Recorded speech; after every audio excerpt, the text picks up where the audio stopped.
right, folks, it's time to talk about the Wu flu again, according to the American media. We are told that this is now a very serious issue, that you see Jill Biden, Dr. Jill Biden, has contracted a case of the Shanghai shivers, and we all should be very concerned and go get our booster shot.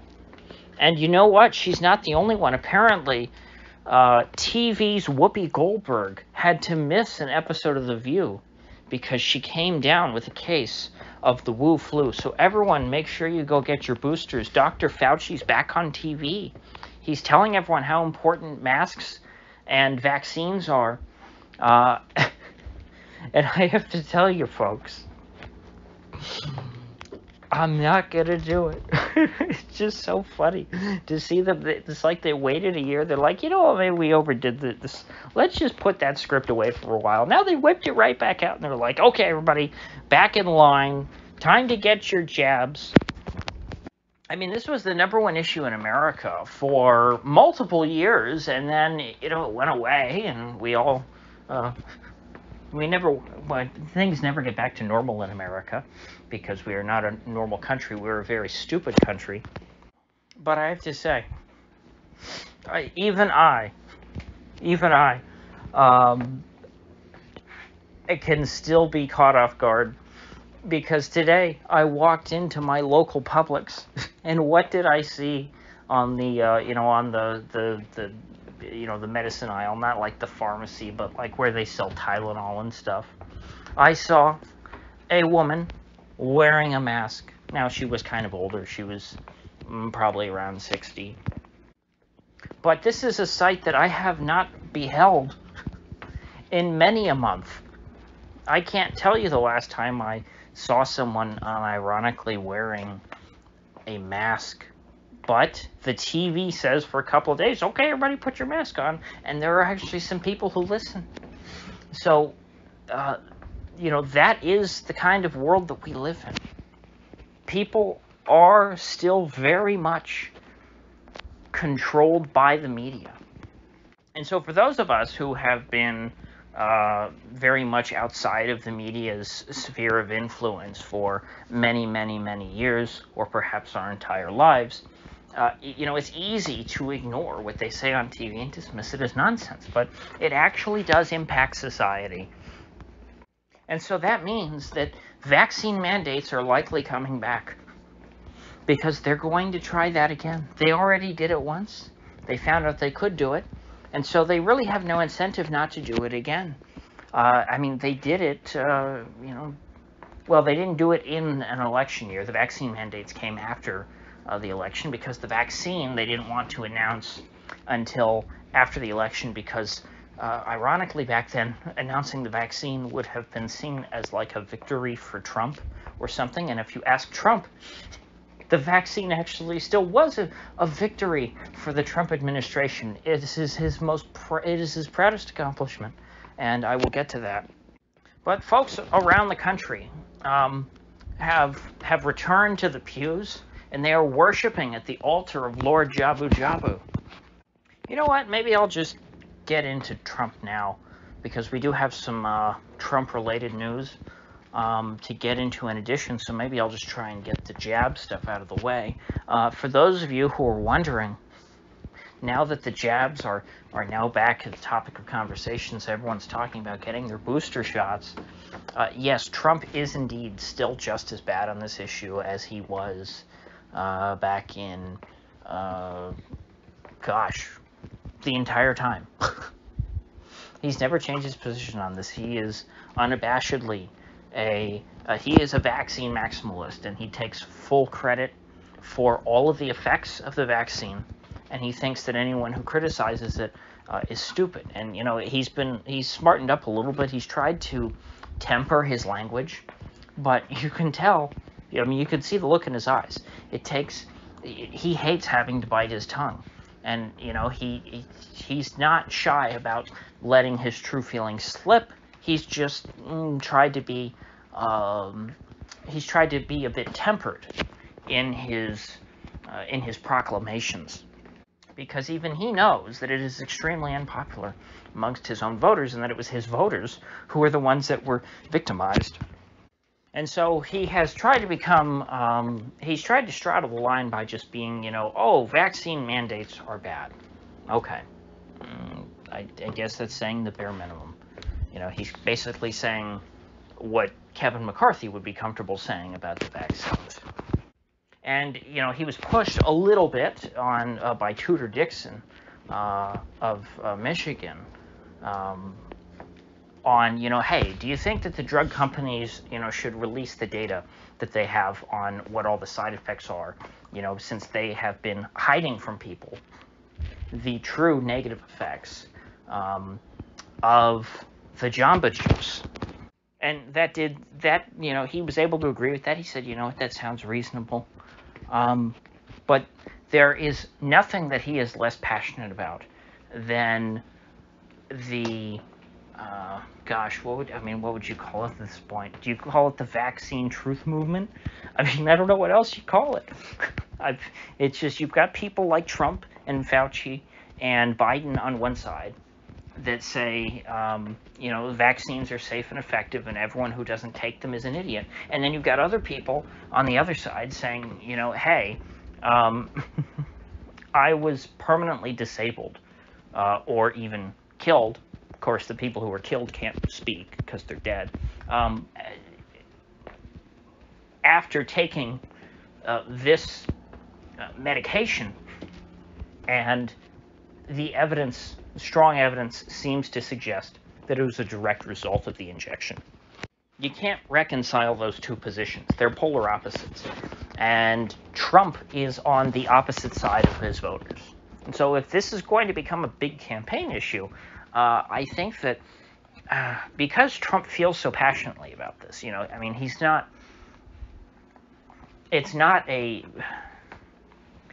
political for him. You can tell that this is like his one big accomplishment in his mind.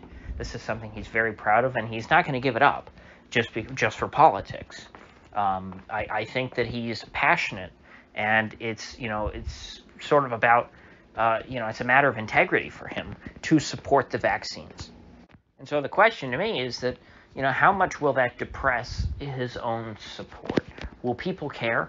Are Trump supporters just going to jump on the vaccine bandwagon and start all getting vaccinated? Are the last few holdouts, the 15% of the population, like me, who has never received a vaccination, are they just going to capitulate and because Trump, is the nominee, and say, well, I really didn't like those vaccines, but we need to support Trump now more than ever because there's an election, and so I'm going to go get vaccinated.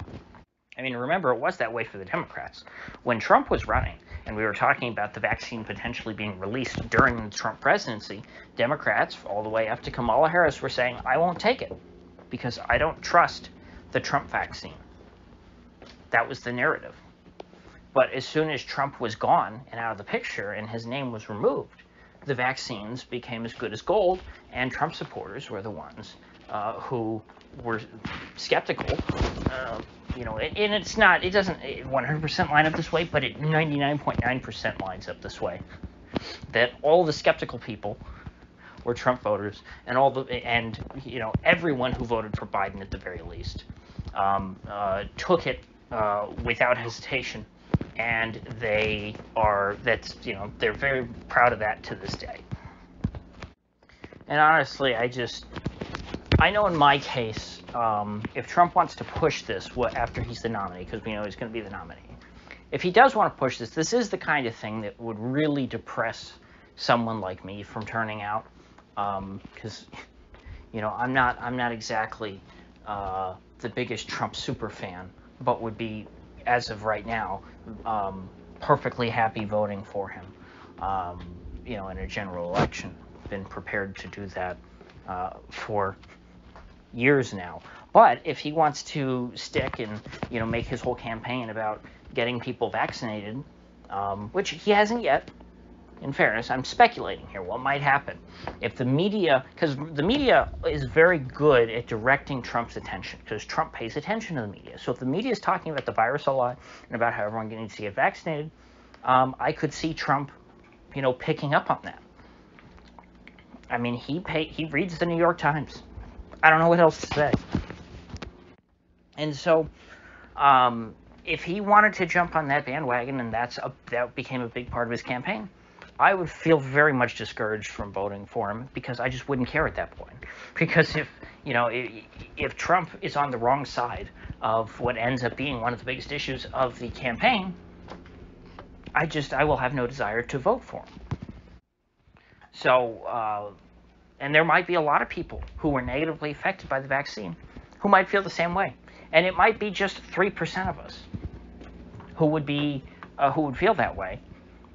But Trump is going to need every vote he can get, because they're already trying to kick him off the ballot, which I've been talking about for months. Not just me, many other people. They've been telegraphing this for months, if not years. They're going to use the 14th Amendment to disqualify Trump over January 6th. And now the first lawsuit citing Trump specifically has been filed in the state of Colorado in federal court.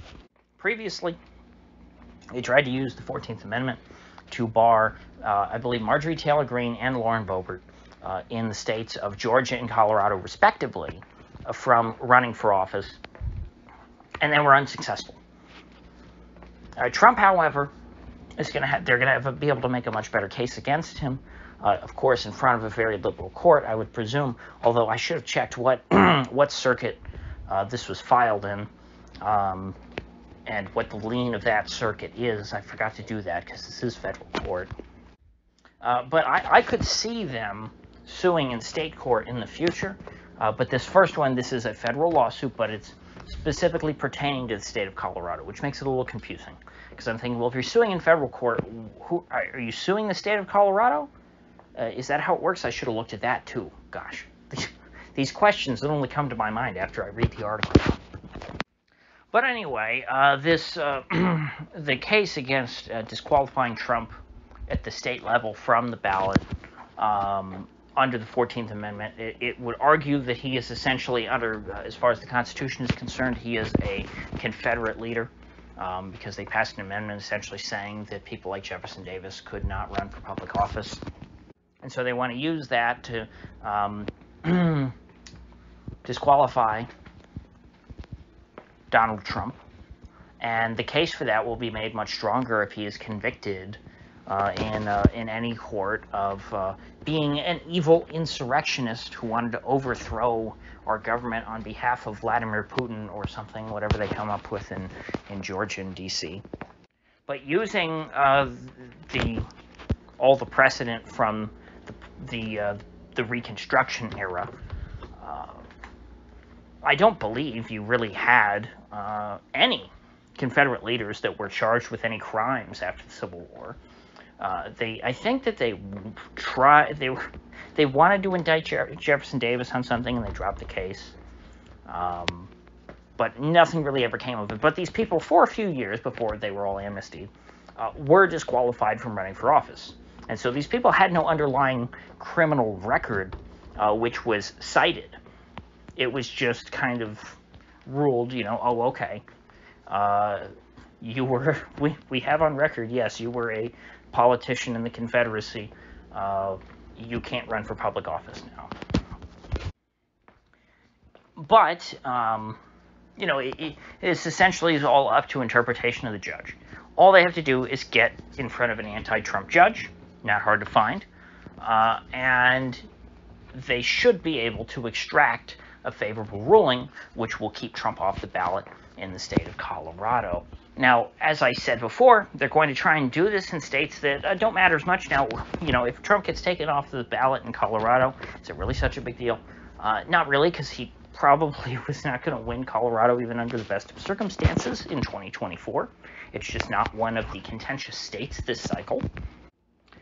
But they're going to try and do it in bluer states as a proof of concept first, where it's easier, before they go and try and do it in somewhere, to try and, like I said, a proof of concept before they go and try and do it in a state that really matters, like Pennsylvania, Michigan, Nevada, Arizona, etc. So it will be interesting to see where this lawsuit goes. I'm surprised not to see this in a place like California or something first, or New York City. But maybe they just want to be able to stretch Trump out as thin as possible geographically. So, they said, hey, you know what? Colorado, that's pretty far away from Miami, Atlanta, D.C., and New York City. Let's sue them over here. Get them out to the Rockies.